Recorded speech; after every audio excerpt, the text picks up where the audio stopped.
The Secrets of Long Life in National Geographic featured Seventh-day Adventists last November after the editor spanned the globe for models of longevity. The cover story revealed residents of Okinawa, Sardinia, and Loma Linda, California live longer, healthier lives than just about anyone else on Earth. The question was raised, what do they know that the rest of us don't? Adventist seniors in Florida know one thing. The National Geographic story could have been even more interesting had they visited the Sunshine State.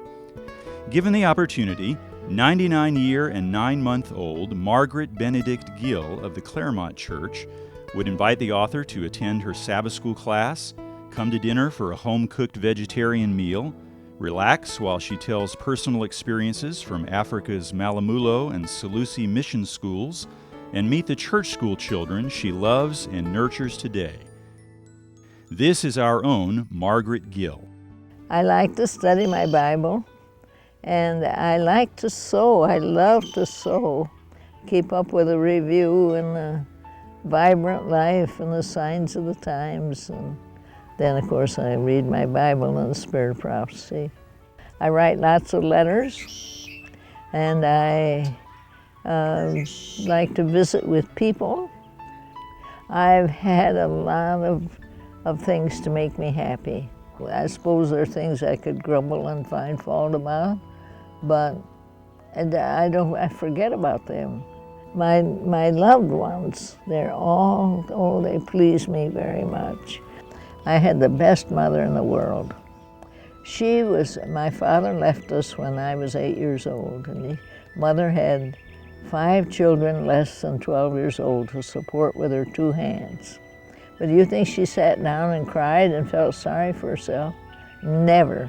She went to work washing clothes for people and cleaning houses, and she was always singing. That's one thing I remember about Mother very much. She learned the truth when I was 12. She and I were baptized together in 1918. And she always looked on the bright side of life. I never knew her to grumble and complain. I'm looking forward to heaven because I'll see Jesus first. That's what I want to see most. And then the next thing is I'll see the people I love. Meanwhile, Avon Park centenarian Nicholas Chai received media attention, albeit not National Geographic, when he turned 100 in January. The Highlands Today newspaper told of Elder Chai's achievements in modernizing a 1610 version of the Spanish Bible into language more easily understood by today's readers. The first revision of Nueva Reina Valera was published in 1990 with his recent update scheduled for release this year. Meet one of Florida's most treasured centenarians, Nicholas Chai. I am 100 years old by the grace of the Lord.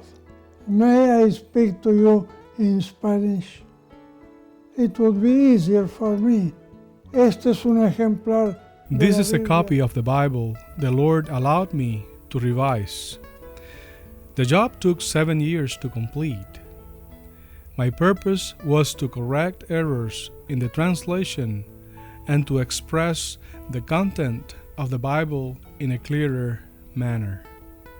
Besides that, I tried to include the limited amount of literary knowledge I have, so the text could be more beautiful and attractive. Nearly 2 million copies of this edited Bible have been distributed. This is my family. We all hope to meet together in heaven someday. This is the great happiness of being a Seventh-day Adventist. Finally, let's meet our third representative of Adventist longevity who lives in Apopka. We'll let this spunky super centenarian introduce herself. I'm Ann Kimball, and I'm 102, but I'll be 103 next month. My family were long livers. My grandmother was way over 100, and my father was 100. I tried to keep healthy in eating, and then the Lord blesses me.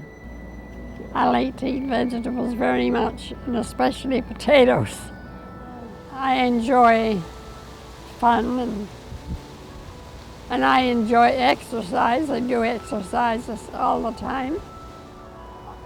I went to Canada this year in February for my son's 80th birthday.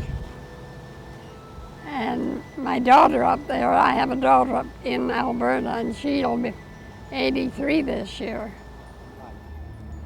Oh, I enjoy life, I enjoy laughing, and I like to play games, and I like sports. When I was younger, I used to run races and jump, you know, this standing still and then jump as far as you can. And I used to win many of those. I was fast. Anne still enjoys going fast.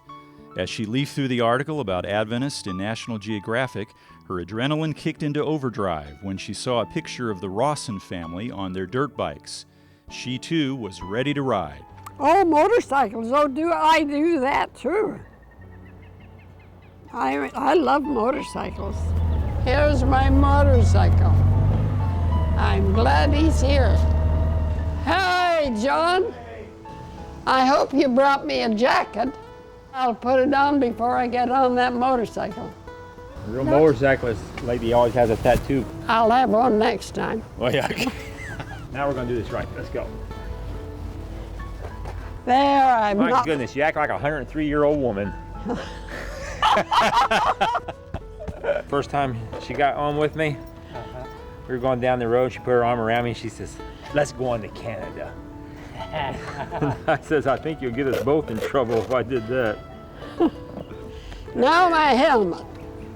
Get your head protection on here. Lift your chin up for me. Let's go. So, on Mother's Day, less than 2 weeks ago, John and Ann headed out for a short spin down I-4. 2 hours later, they returned as Ann quipped, "I could have ridden all day."